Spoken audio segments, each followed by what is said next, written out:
और यहाँ आपको बताएंगे GHQ हमला केस की समाअत 19 मई तक मुलतवी कर दी गई। साबिक वफाकी वज़ीर दाखिला शेख रशीद अहमद समेत दीगर मुलज़िमान अदालत में पेश हुए।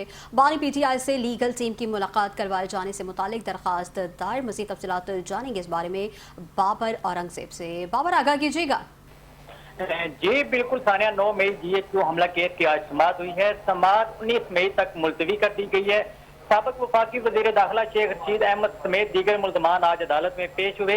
अडयाला जेल में लीगल टीम से बानी PTI की मुलाकात करवाए जाने की दरख्वास्त भी अदालत में दायर की गई है।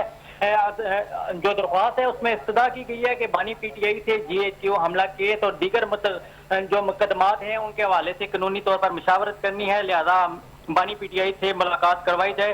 केस की समाअत 19 मई तक मुलतवी की है। केस की समाअत इंसदाद दहशतगर्दी अदालत के जज सैयद अमजद अली शाह कर रहे थे। जी बहुत शुक्रिया बाबर औरंगजेब।